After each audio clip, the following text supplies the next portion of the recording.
That's the job of a parent, isn't it? You give them wings so they can fly. They have to become independent. They have to be able to think for themselves. They have to be able to solve their own problems. If you're a parent that, oh, we have McDonald's on the way home because you won. No, you're not getting McDonald's because you lost. They start to feel that they're only valued and that there's a reward if you win and there's almost like a punishment if you don't win.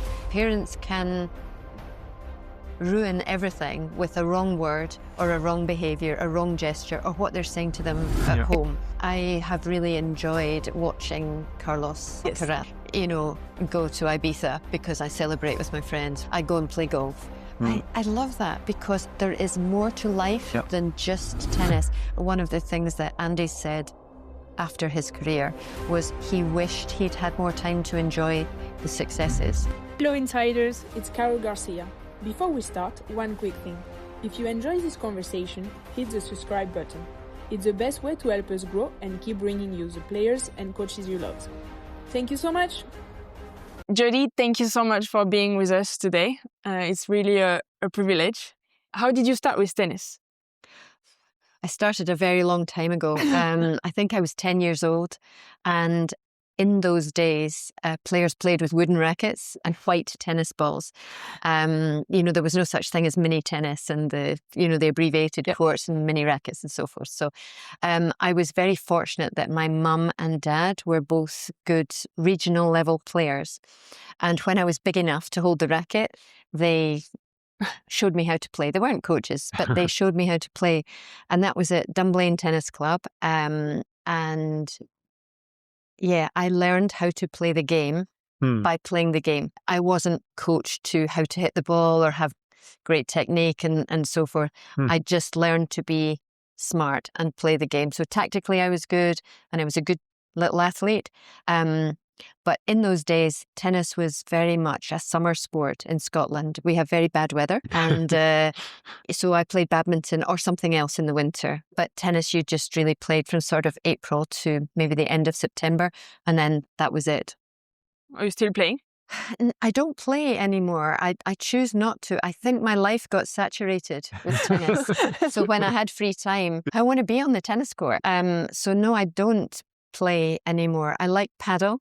Nice. I quite like pickleball. I don't play it loads, but about 3.5 years ago, I started playing golf, which is perfect for Scotland. It's the home of golf. Yeah. And I love golf. I didn't expect to fall in love with it, but I really love playing golf. But I'm still involved in the game. I still work with the WTA on the community engagement program. And that gives me the opportunity to share, I suppose, all the programs, activities, exercises, drills that I have developed to make tennis fun and doable in the starter stage. That's really what I've focused on. I came away from the top end of the game completely in about 2016, started to find it very stressful. I think I had done Fed Cup for about 5 years. Andy and Jamie were at the top of the game and I found it stressful. And I wanted to always enjoy my sport. So I just made the decision, no more top of the game. I'm going back to where I started and try to spread the love for tennis or the opportunity to try tennis, initially across Scotland. And then I started to work with the WTA, so I can actually do that globally now, which is great fun. Yeah, we got the opportunity to share two of this experience in US, in Bronx and in Riyadh. And I found it fascinating to see you on court with like so much passion for tennis and like try to find a way to make those kids learn tennis with a simple way and with a fun way. And I think it's very important, and we definitely need people like this to share this passion. Yeah, I love what I do, and I realize that tennis it's a complex coordination sport. Nowadays, since the advent of screens, children are coming into sports without just the basic physical skills that you need to be able to do. And tennis is competing with so many things now for children's time. There are so many leisure activities that they can do that if we don't make the first impressions of our sport fun, colourful, doable, big numbers, we'll lose them to something else. So I have created a lot of activity, and it gives me a lot of pleasure to be able to do what I do. And, you've seen it in action that we can cater for big numbers. So whether it's kids, whether it's special needs, whether it's coaches, whether it's parents with their children, we can make a big buzz around tennis against the backdrop of the major events. Nice. You were a pretty good player, but then you've raised two great champions. How were those beginnings with your kids? Did you have in mind or a dream of them becoming pros, or it just happened in a natural way? Definitely no. I definitely didn't have a dream. It's interesting because I think there are people who think that I did. Okay. There are parents who do. I mean, Tiger Yes. Woods and Earl Woods is a great example on golf, Richard Williams and Serena and Venus. But I just wanted my kids to enjoy sport. And I loved all sports, when I was young, and I knew enough when my kids were small. I wasn't a coach. I knew enough about sport because of my parents being sporty and playing with me and my brothers in the garden, in the hall, whatever it was, that if you develop those hand-foot-eye coordination skills and good balance, agility, all of these things that we used to take for granted because we all played actively, because we weren't plonked in front of a screen all the time. I knew that if you develop those skills at a young age, you're setting a foundation for whatever sport you do. And if you have those skills, you can do those sports competently and confidently, and it's more fun if you can do them. So really, I was always playing actively with my kids. I was always inventing things we could do in the house, in the driveway, in the garden. We didn't have money. We have terrible weather. So I got really good. One of my best inventions was kitchen table tennis.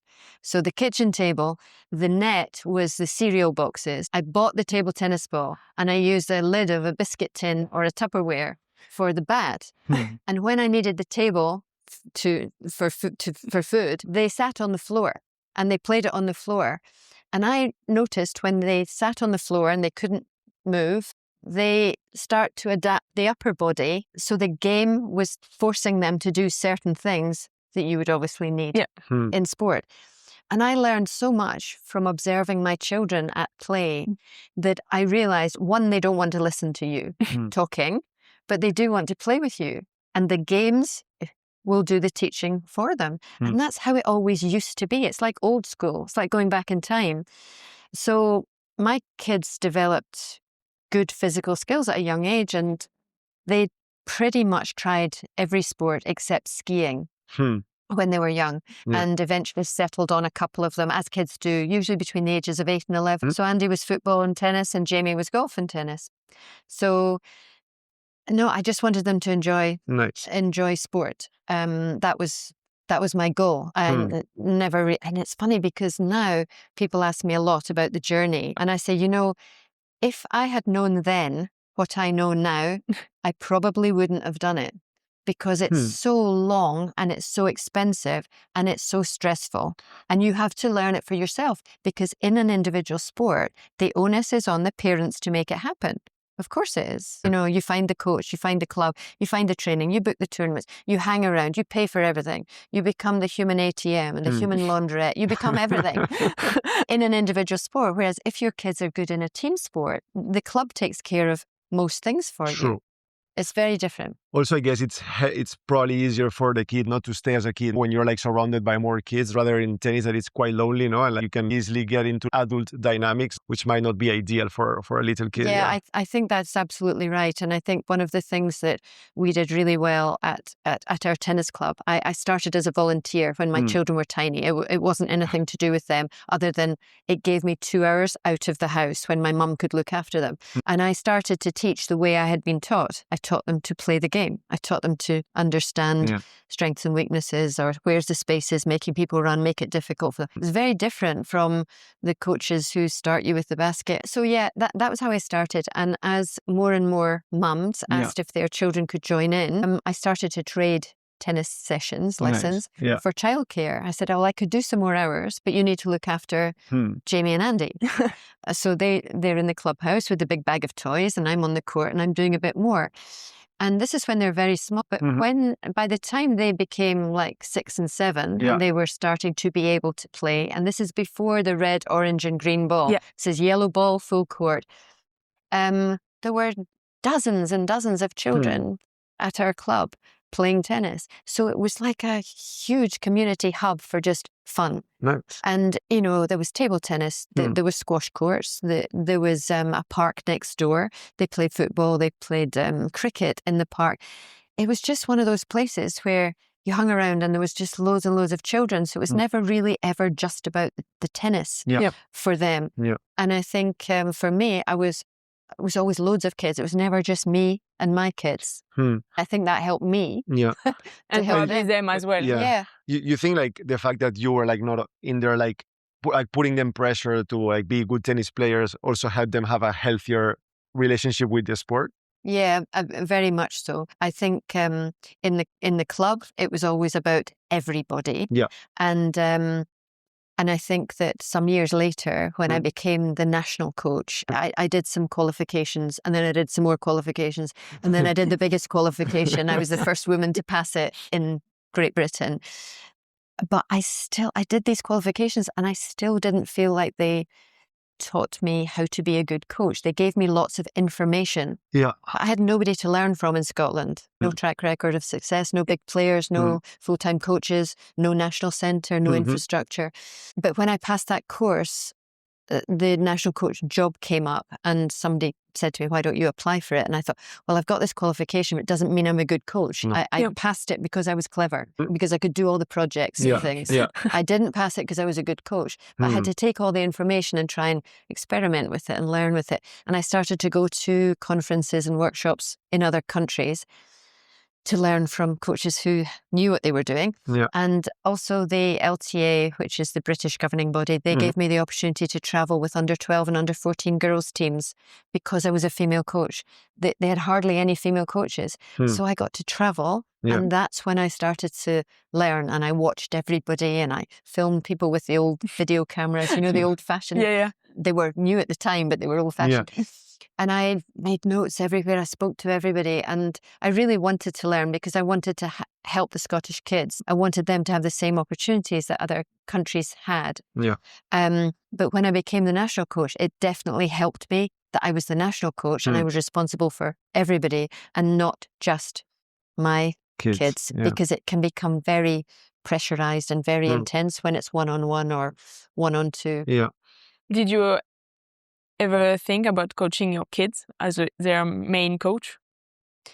Well, I coached them up to about 11 and 12. And then I realized I'm the national coach. I can't be seen to be favoritism. And also I realized it's not that cool to be coached by your mum when you're a boy. There were lots of things I realized, but also within my role, I realized that I needed to start to build a workforce because some of our players, young players, were becoming so good in national, as in British terms, and I needed people to help me. So I took on an apprentice, and he was 20, quite a good player, sort of regional level player, and he had the David Beckham, you know, the curtains, the bleach blonde hair, the diamonds, you know, and the kids all thought he was really cool in a way that I would never be cool, ever. And I took him on and I said, look, I can't pay you, but I can give you a good apprenticeship. You can travel, you can work with me, whatever. And he really wanted to learn. And he, in time, became the Davis Cup captain for Great Britain and the head of men's tennis for the LTA for many years. So he's like my third son. But his name is Leon Smith. He made a really great career for himself. But he took a risk with him. But it worked. So for me, I could set everything. It was always around. And I was directing everything, but I didn't have to have the direct thing. But over the years, you know, you change coaches when you need to. And the parents have to understand everything that's going on, because when there's a change of coach, you have to know what's being worked on. You have to take that with them, because when kids are young, they can't remember everything themselves. They can't handle those kind of conversations and so forth. So I always stayed very on top of everything that was going on, but I was arm's length, which was good. Yeah. And how did you find that balance between like having a look on what was happening with your two sons and also being a parent? I think I got to the stage where I realized it's more important to be the parent than to be the coach. Yeah. But I also realized that, like I said before, in an individual sport, the parent has to make everything happen. Yeah. And in a country like ours with a very limited resource and infrastructure, the coach is even less likely to make it happen. Yeah. The parent has to make. So I had to learn a lot about what tennis would demand of me as a parent, me as a coach, and of my kids as they developed. Yeah. And I think that, like I said, when I got that national coach role, I was inexperienced. I had enthusiasm. Yeah. Nobody wanted the role. Nobody is coming in from another country to somewhere that has no national centre, no indoor courts, no money, no track record. Nobody. So I knew what I was getting into, and I really wanted to try. But yeah, I think it is more important to be the parent, and I think it did keep me sane as a parent that I had the role. And of course I could make a lot of the right things happen for my kids within the role. So yeah, it's quite an unusual scenario, I think. Yeah, we did an interview, an episode with Ivan Ljubicic, who's been a great coach and a great player, no? And he has a kid also, like I think 17 or something like that. And we asked him if he wanted to be his coach. And he was like, no, for two reasons. First, I don't think I can be like objective with my kid. There's always going to be like some kind of emotion. So I'm not sure I'm the right person for it.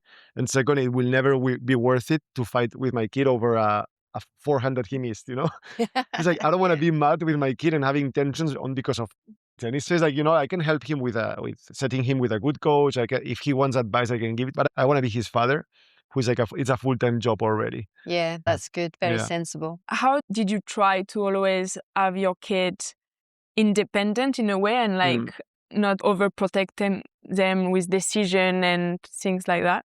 Yeah, I think I was always common sense for me is a big thing. Nowadays, common sense is not so common, but for me, I'm thinking, what am I preparing them for? Yeah. I mean, it's not just I'm preparing them for playing tennis. I'm preparing them for life. They have to become independent. They have to be able to think for themselves. They have to be able to solve their own problems. So things like packing their own bag, coming to the supermarket with me, choosing their own snacks, for example. You take your own racket to the stringer. You understand what tension it is. You learn to grip your rackets. In time, you learn to string your own rackets. If we go on a trip, whether I was taking my own kids, I very rarely took my own kids, just me and them, nearly always 4, 6, 8, sometimes. The biggest number I ever did in a minibus was 16. Not bad. 16? We drive from Scotland to down all the bigger tournaments for juniors were in England. So we were usually at least 5 hours away from everything. So they're in the minibus, I'm driving the minibus in the days when you could be one coach with a big number. Nowadays you can't do that. Solo. And I would be driving it down and we have the Scotland flag in the back and we're going to conquer England. So it was always like us against them sort of thing. And it was, but we became like a family. I think that's why we were successful. We had a lot of good players came out of that starter and coaches came out of that starter, like a cottage industry, because we had to work together. So we didn't have very much, and we had to make it feel like we were all on the same page, and and on a team. So that was a big part of it. But yeah, I liked all of that stuff because I think when I played, there wasn't much in the way of opportunity. But I always loved the team things and the big number things, and you also understood that, if I have 16 of them, you buddy up the slightly older ones with the younger ones, and they have to help to look after. They have to watch matches. They have to scout matches. They have to, if the little ones lose a match, you take them away and play football with them, or you play water bomb fights, or you play cards. You distract them from the loss. And it was a very wholesome environment of looking after each other, learning from everything, taking opportunities to learn. So if I took them on an overseas trip, I would say to the parents, you meet me at the airport and I'll be at the check-in desk for our flight. I didn't tell them which check-in desk. I didn't tell them anything like that because I want them to find, parents can bring them to me and I say, thank you parents, that's great, blah, blah, blah, blah, blah. From here, And then I say to the kids, okay, you check in. And if their bag, for example, was overweight, and they're like, you had to take something out. And one kid, it's like overweight, and he opens the bag and it's got 6 bottles of Lucozade in it, Lucozade Sport. I'm like, that weighs, so you learn from that. No, bin out, because we're not paying for oversized paying for oversized luggage. Right, the luggage is all gone. Okay, where are we going now? So they have to, I made them do everything, because that's, nowadays, I think that the parents travel with them and the parents do everything for them. When they're on the court, they have to think for themselves. You're not doing them any favors by doing everything for them.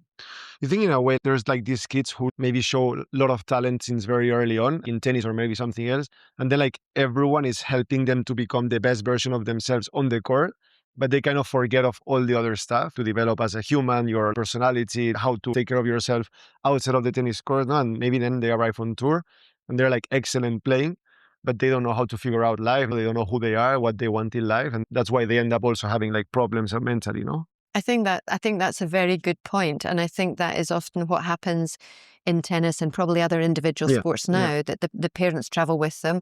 The parent tries to justify their existence and they're only responsible for one player. So they end up doing much more for them than they need to. It can also happen in federations, especially federations that have small numbers of potentially good players, that they tend to become over-entitled because they are treated like something special from a young age. We never had that luxury and I never would have done it anyway, because I understood that the power is, even if you have 1 or 2 within your group that you think are the ones that might have a chance, you need to surround them with everybody else, because they're not going to get there on their own. It's no fun if you're just practicing with the same person all the time. So I always understood that kind of big number thing, but I think it is very easy in this world now for parents to overdo everything, and you're not preparing the kids in juniors. For me, is a relative comfort zone. When they go from juniors into the men's or women's tour on the futures level, it's dog eat dog, and you're playing adults who are playing for their mortgage or their kids or their car or their money for the next tournament. And it's, so only the toughest really survive, and you have to prepare them for that. So if you mollycoddle them or overprotect them in those junior years, you're not really preparing them for what might be ahead. You think also at the same time, like it gets too serious too soon for many kids? Very much so. I do a lot of work with very young players, and even the starter tournaments are part of the LTA system. I don't know if it's the same in other countries, but it's all driven by wins or losses, that you can only move if you win. So, rankings and ratings become the thing that people talk about. What's your ranking? What's your rating? And you've got to win a certain number of matches to move. But actually, if you lose some matches, you are disadvantaged and you can go back a little bit, or you get stuck. And you see parents not allowing their kids to play in the back draw of things because they might lose. So you lose in the main draw and you just pull them out. And they don't learn resilience and perseverance. And so I think that there needs to be a lot more education, support, advice for parents, actually in all sports, but in an individual sport like tennis, you need to acknowledge the role of the parent right from the start. And the more time we can help the parents to understand the journey and what it's going to demand of them as a parent, help them with how to handle certain situations, the more chance we have of making it work, because it has to be the coach, the parent and the player triangle, they call it, I think. Everybody needs to understand, and the parent will always have the biggest say, always. They're 99% with the child, coach only 1%. So, I would like to see a lot more emphasis on parent guidance and support all the way through. Parents how to be like good parents in the tennis. It's true. When you're like a parent, you're also like trying to figure out life at the same time. No? It's not that you have all the answers. I guess what it makes a big difference, it's if the parents are there for the right reason, or it's because they have like this kind of projecting their dream into the kid, and then maybe it's a bit overwhelming for the kid as well. No? I think I learned a lot about how not to parent by observing many parents in junior tennis, how they behaved with their kids. And Or if the kids would come to me and they're upset and they've lost and they don't want to get in the car with their father on the way home because he's going to be really angry with me, he's not going to talk to me all the way home. You learn this from the kids. Yeah. They're telling you and it's making them anxious. And then you realize why they play with fear and caution and they don't want to risk anything. And because they're scared to lose because of the way that the parents behave. Don't get me wrong, there are some very good parents out there. Yeah. But little kids generally are not going to say to the parents, stop being like that. Or you know, if you're a parent that, we have McDonald's on the way home because you won. No, you're not getting McDonald's because you lost. They start to feel that they're only valued if they win, and that there's a reward if you win, and there's almost like a punishment if you don't win. So I would always advise clubs and governing bodies to invest much more in parental support. If that kid makes it, if they have learned that they are only worth it or lovable when they win, even if they make it to the pro level, it's going to be very hard for them to enjoy also what they're doing, and have a healthy relationship with the sport. It's like so rooted inside them that if they win, they're a great human, and if not, they don't deserve anything. You're absolutely right, because I think many people don't understand the impact that something that happens in those first 7 or 8 years of your life and the way it affects the way that you are formed for the long term. And again, that is something that we could all help parents to understand. And I'm not saying in any way that I'm an expert or that I got everything right. No, but you've seen thousands of parents, so you have some experience. On top of your own experience. Yeah, I've had my own experience. Also. But as a coach, I've observed many situations where there are parents who got it right. Sometimes they get it wrong and they learn from it. But there are some who just continue to get it wrong. And usually those players don't continue, or they end up with some kind of, I don't know, just anxiety or, you know, pressure, fear of winning or fear of losing could be either, or lack of self-confidence, because it's like you want the validation for the parents, or the kids who look at the parents every time, every point, you know, like the parent is, I need you. Oh, did you see that one? Or, oh God, my dad left at 4-1 when I lost my serve. How do you know he lost? Because you're looking all the time. Yeah. I see that all the time. But again, I think that's where we can help parents to understand the impact of their behaviours. Their present. I'll tell you a funny story. Andy was playing Rafa, 2008 US Open semi-final. There was terrible weather, and they were, I think they started on Ash, and they ended up on Louis Armstrong. And at that time, Louis Armstrong was quite a tight court compared to Ash. Rafa doesn't like the tight court. It played to Andy's favour. My dad and I had gone out because Jamie was in the mixed doubles final, which was on the Thursday. So we flew on the Wednesday. Andy was playing Del Potro. As we flew, we arrived and he's beaten Del Potro. Lovely. We've got a semi-final against Rafa. We've got Jamie's final. Lovely. Me and my dad, quite elderly. And we go and we're sitting watching Andy playing Rafa. I don't sit beside my dad, ever. He criticises all the time. I am super positive because my dad was always super negative. No. So I'm the opposite of that, because I know what that made me feel like. So they're playing, and the court's quite tight, and we're right behind the baseline. And Andy came to the back of the court and he went, "Tell Grandpa, just sit on his hands." Yeah. And I knew my dad was a few rows behind. I never sit beside him. He's awful tuts and comments, and I won't be anywhere near him. And I could picture what my dad was doing. He'd be like, oh, you know, all this sort of stuff. Yeah. And our kids pick up on everything from us, and it makes you anxious. So I turned around and I said to my dad, "Sit on your hands. Don't be your hands." I listened. Yeah.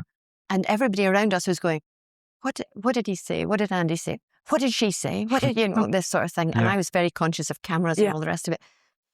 And that is what I mean. It's like he is in a really tense, pressured situation. Biggest match of his life, probably at that point. Yeah. And my dad is going, oh, like this. And my dad wouldn't realise. No. Kids pick up on everything from us. Yeah, exactly. I remember first Wimbledon final 2012. I was so nervous that I removed myself all morning just because I knew I couldn't bluff it. He'd go, what are you behaving like that for? I'd be trying too hard to feel like, and I just removed myself. I recognized it and just left him with the team. And I think kids pick up on everything. And which advice will you give to like parents of young kids, like 12, 13, who we can feel sometimes they are behaving that way, that they are feeding their kid with like negative emotion or like bad gesture or getting mad at the end, like how, putting too much pressure on the kid, no? What they should do, like how they should behave. I think in those circumstances, I think as the coach, you realize that you can work as hard as you can with the player on the court and trying to form them, travel with them and so forth. And the parents can ruin everything with a wrong word or a wrong behavior, a wrong gesture, or what they're saying to them at home. And that's why you need this triangle. You need open communication so everybody knows their role. Everybody's on the same page. They know what you're working on and they know how you need them to be with their child to get the best possible environment around the player. And I was telling somebody this story the other day that we were at the national championships, British championships, under 14s, many, many years ago. And I had loads of Scottish kids down there in my minibus, and I had 2 other coaches helping me. I think we had about 13 players. And it was the finals, and we have 1 girl in the final, and we have 2 boys playing each other in the final. And the girl we'd been staying in a hotel, a cheap hotel all week. We'd been going in the minibus. We'd been out bowling, food together. Everything was great. We had a great week. And the girl had a chance to win. And she warms up. We go through the tactics. Everything's fine. She's 13. She's the youngest in the family. She has 2 very much older brothers. She's the baby of the family. And we're in the player cafe thing. She's going to go on in about half an hour. And I went off to check on something else and I came back and in the cafe is her mum and dad and she's sitting on her mum's knee and her mum is plaiting her hair or something. The parents didn't tell us or her that they were coming. Oh, we wanted to surprise her. And she becomes the baby again. She becomes the baby. She's been independent, strong. I'm in charge. I'm taking care of, whatever. I know what I'm going to do. And she's on the knee and the whatever. And I thought, disaster. She lost 6-3, 6-1. And I was trying to explain to the parents that this, she played so badly. She whatever. So I very calmly tried to explain to them, because you don't want to discourage the parents from coming to watch, but they should have told us and warned us because that was too big a surprise and too big a distraction right before the match. So there's another example of they didn't realize that. But maybe also it's like a red flag, no? Because maybe like if your parents are also giving you the space to grow, no, and you don't feel judged based on your result, maybe it's a positive surprise, no? Maybe you responding with a bit of anxiety to your parents being there. It's already like a kind of a situation where like the parents are already putting pressure on the kid, no? Yeah, I was more that she's in the zone now. She's ready. She's warmed up. She has the tactics. She's ready to go. And then suddenly it's like, my mum and dad are here. And you become the baby of the family again. And you go soft, and you're relaxed and you're distracted from what you were doing and you go on and you perform poorly. I don't get me wrong. I didn't mind that she lost. But when her parents it was a good saying, learning. She played so badly, this, and I'm thinking, but it didn't help. It's not my fault. In a way, I feel like in sports, for some reason, like it's a bit overcomplicated, and it should be more like in like traditional like school, no? Like at the end, the kid at home, you take care of him as of the human being, but then you trust the school that they will be able, no? Or you choose the school that you really like based on values or whatever, and you trust them. And you don't interfere, no, on how they teach that kid mathematics or whatever it is, no? And it should be kind of the same, no? Like you should choose a coach that you like for your kid, but then you should not like be at all involved on how they're teaching your kid to be a good tennis player, no? I think I always tried to keep the parents informed on what we were working on, why we were working on it, how long we thought it would take, that results might go backwards before they go forwards.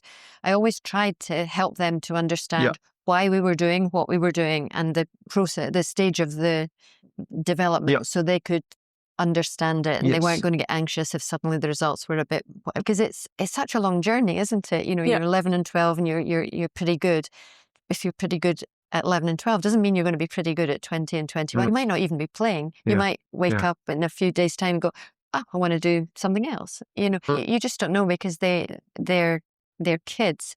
So, but the parents play a very big role in we're hardwired. We're products of our environments. We're hardwired from a young age. So I think helping the parents to understand everything that's going along.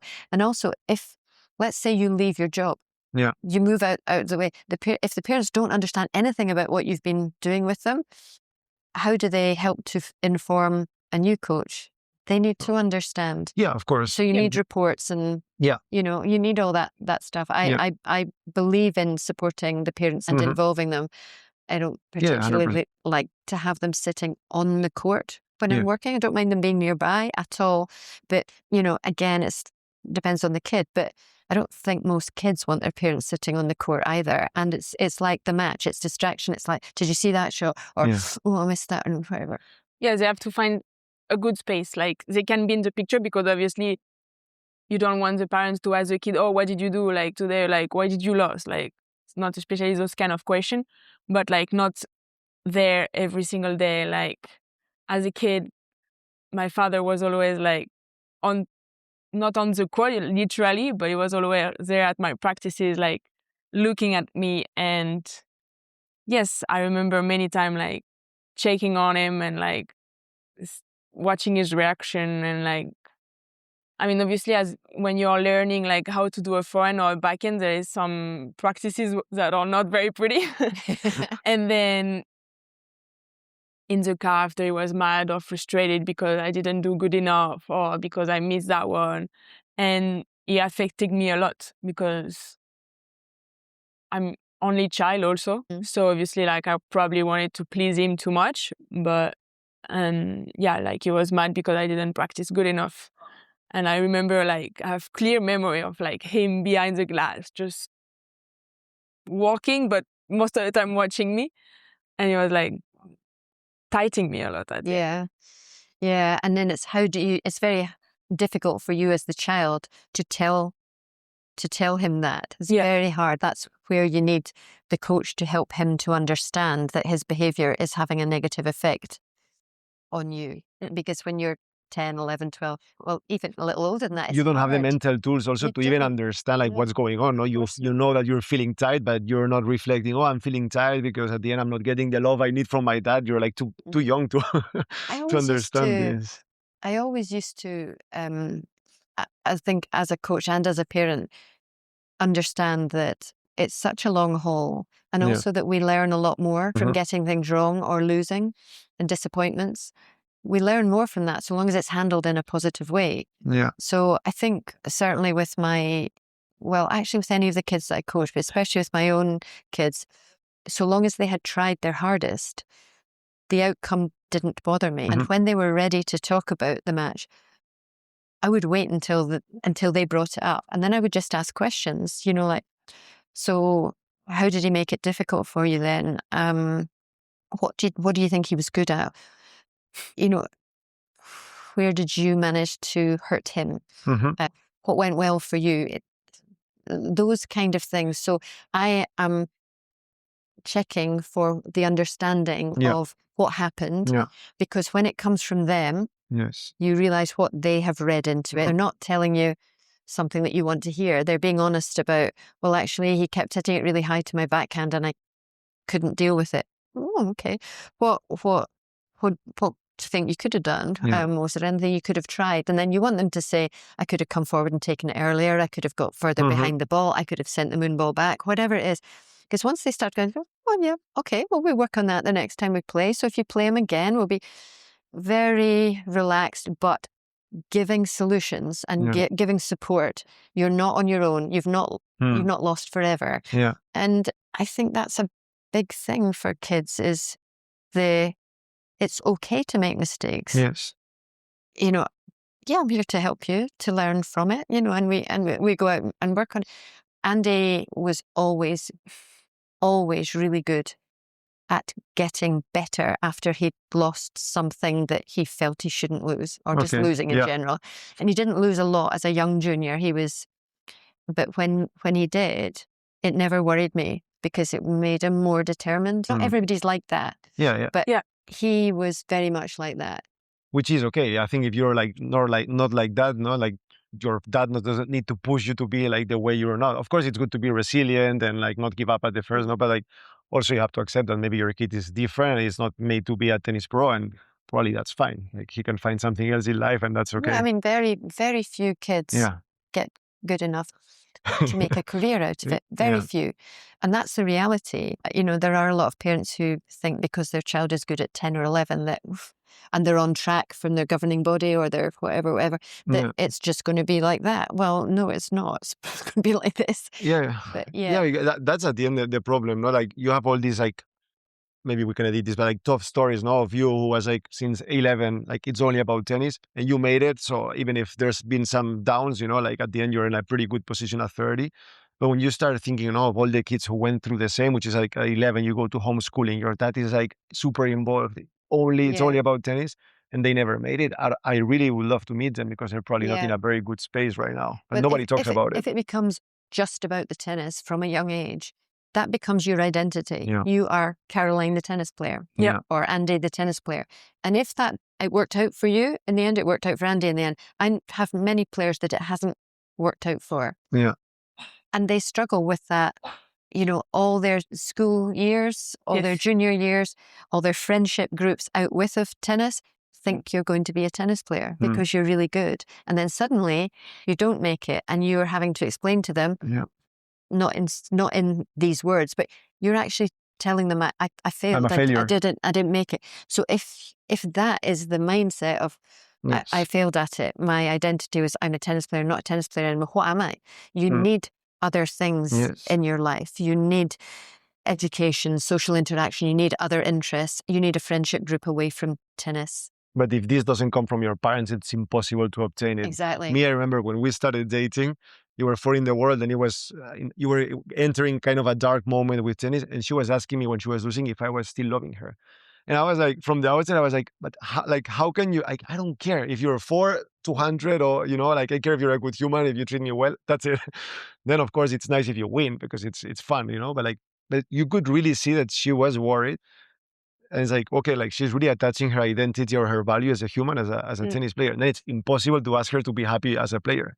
I think that's interesting what you said there, because of what you said earlier, you know, that you were always trying to please your dad. Yeah. Your dad would be angry with you if you didn't practice well or you lost a match or something like that. Because that has been embedded into you from a young age and it's still there. Yeah. Because of you asked that question. The end she was projecting other reaction. No, for me, for me, my way to see myself was like if I was not winning or if I was not at the very top or like getting bigger and bigger trophy, I was not good enough. So I was not good enough as a person. So if I kind of didn't like myself, if I was losing, I was taking it for granted that as my dad didn't, kind of, every people was the same. But until someone like tell you otherwise. But also at the end, it's going to be like an obstacle, no? Like if there's too much involved in your tennis success, it's going to be like too much pressure, not too much stress. And I think it's going to be like hard for you to like enjoy it and be willing to happily put the hours it takes, because it's a tough sport. And like if everything is around it, it's just too much. You know? Like you're going to end up crashing.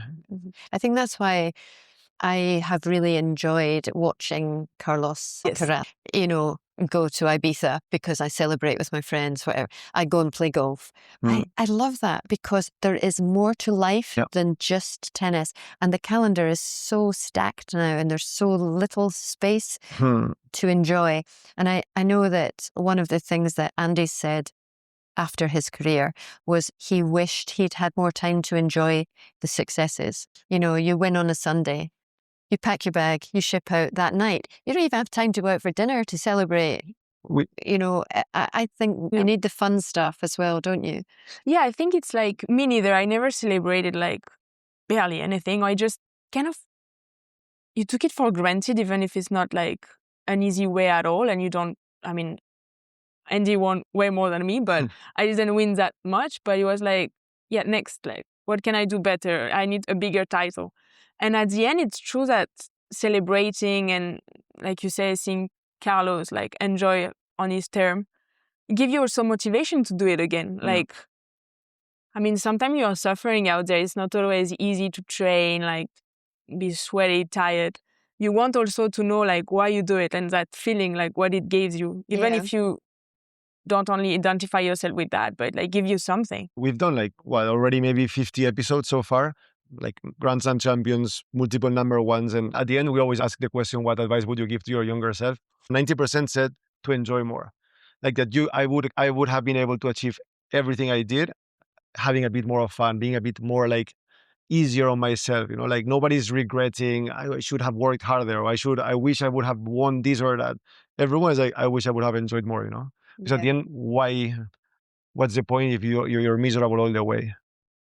Yeah, and it's not always that you're miserable. It's just that you're not having a normal life. It's not a normal life. One of the things for me, I think, is a lot of parents come to me for advice, and also older teenagers that, they're pretty good for their age.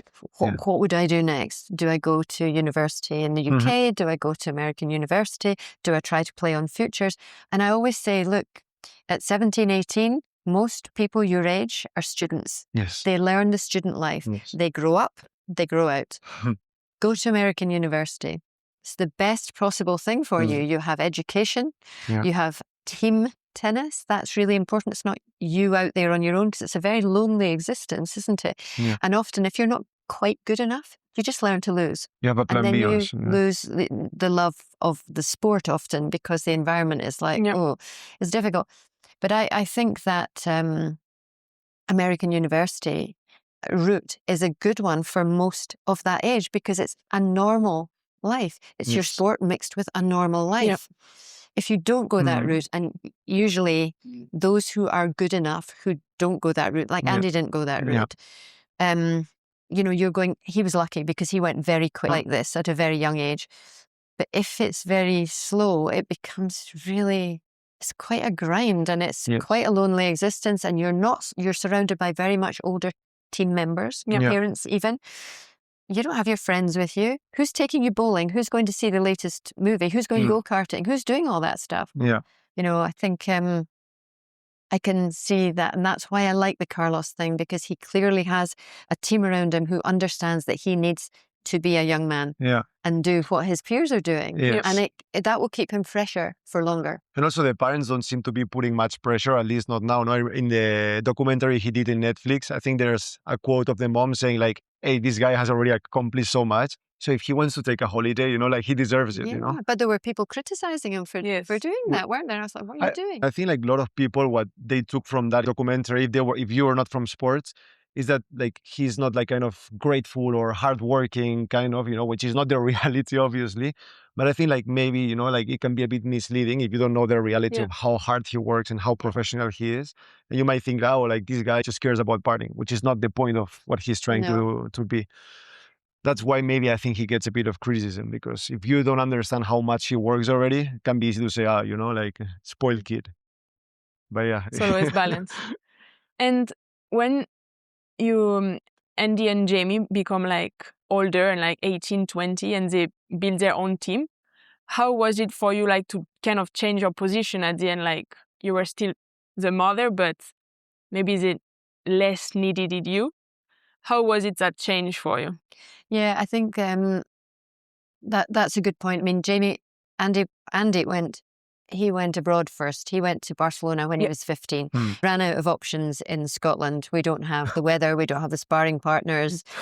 We didn't have coaches with a track record. He needed something more. And my common sense was telling me that you have to try to do the right things with the right people in the right place at the right time.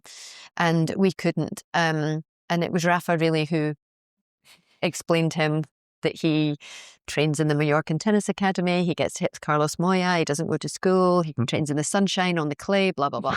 And Andy was like, oh, I've just got you and my brother at the university and I want to go to Spain. And it's great because it was his, he recognized it. He was a very big fish in a very small pond of Scottish tennis and even of British tennis. And that's not a good place to be when everybody wants to knock you off. So he ended up going to Barcelona to Sanchez Casal, and he was a very small fish in a very big pond. And it was perfect because Emilio Sanchez really rated him as an athlete and tactical brain and so forth. Somebody was believing in him that wasn't just me. And it was great for him because he had schooling on site. He made great friends. He knew two players that were there already. He loved it. He started in the September. He didn't come home until like the 14th of December, which was the last possible day he could have come home because the academy closed. He didn't want to come home.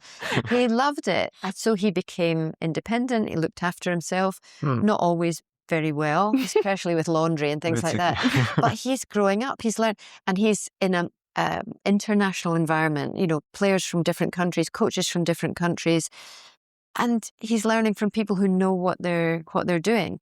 So that was perfect. Jamie stayed on at school. He was going to go to American University. He decided against it at the last minute. 3 weeks to go. He goes, Mum, I don't want to go. And I went, what do you mean you don't want to go? And he went, I want to do what Andy's doing. And I was like, because it was so difficult, it was so expensive. We didn't have money, you know. It was like, oh gosh, and you can't give one the chance and not the other. Anyway, and he needs a different environment because he's a very different tennis player from Andy. They're completely different. So anyway, he ended up going to France. But for me, the biggest challenge then was finding the money to pay for it. I had to trust other people because we couldn't do it in Scotland.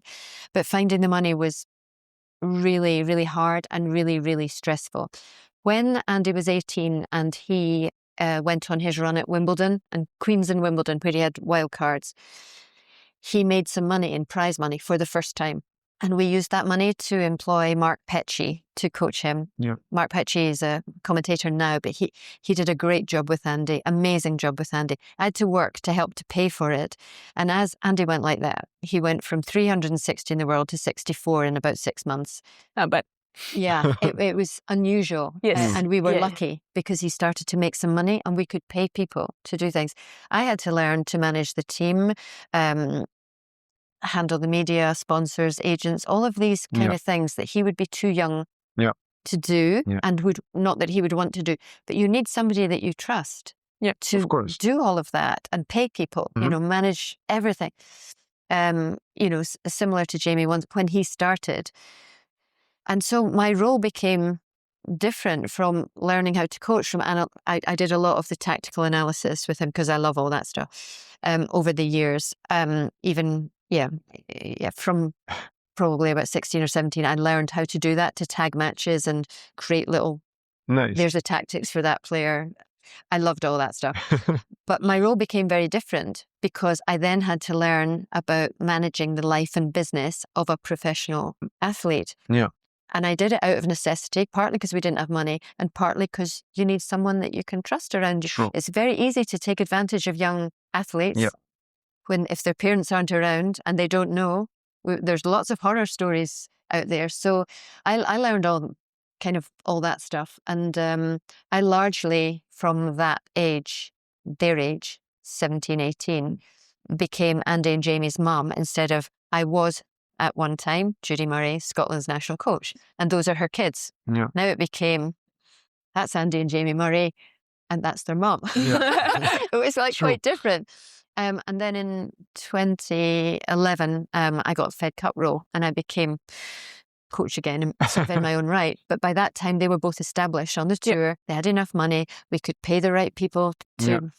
I still kept on top of it because very much like what we talked about when players are young, if the coach goes or you need to change coach, somebody needs to help to handle that. It's very hard for young players to handle that, even if they're 22, 23, 24. It's difficult.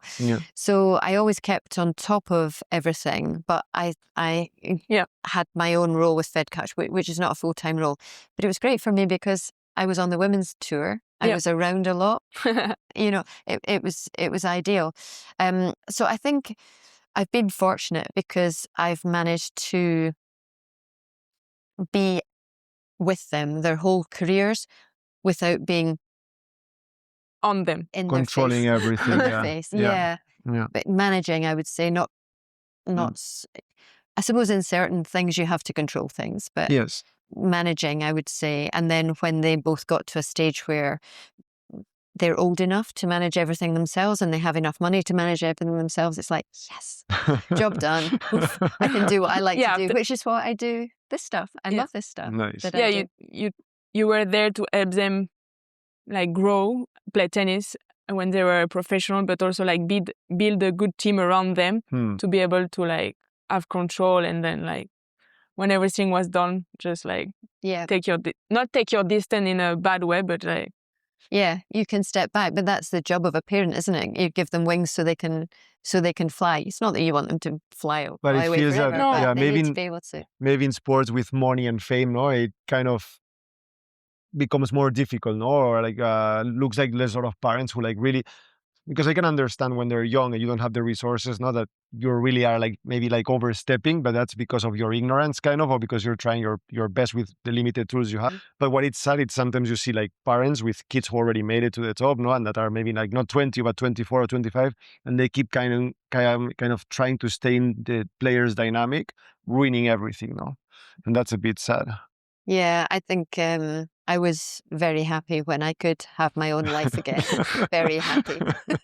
That's sometimes for me it's like mind-blowing. Is like how you don't want to take space, how you don't want to like take distance as a parent when you see like everything is set up, your kid is happy, and you just like travel in few tournaments, like enjoy your day, and then you go to see a match, and then you just like go dinner. It's like I find it very interesting. I don't understand, like, why do you want to stay there, like, in the stress, in, like, because it's busyness. about them, it's about their dream and their Yeah, ego.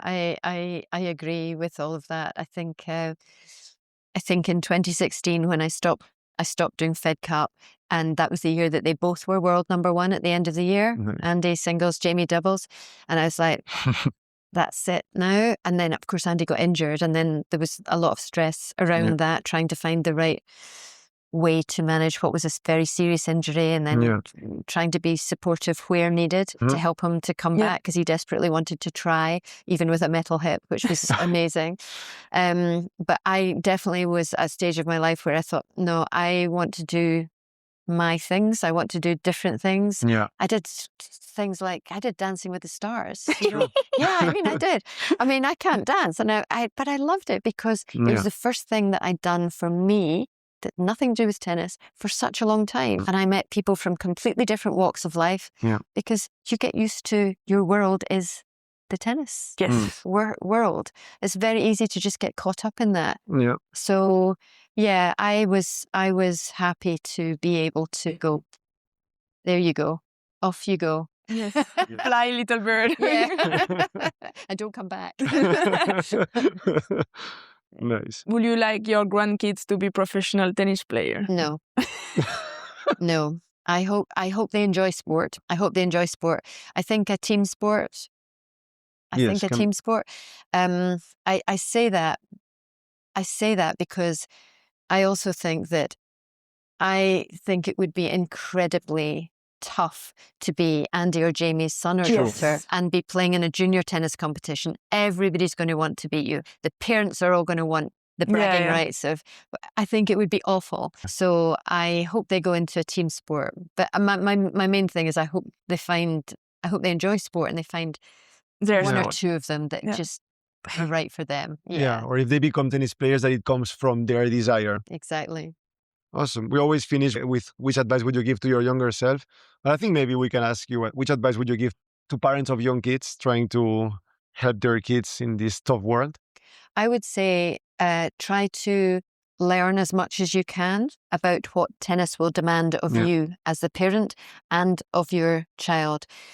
Because often parents start out their kids in tennis, and if their kids are quite good, they'll get picked for little things, and before you know it, it's expensive, it's time consuming, it means trips to here, there, and everywhere, and you don't realize that when you sign them up for mini tennis at the start.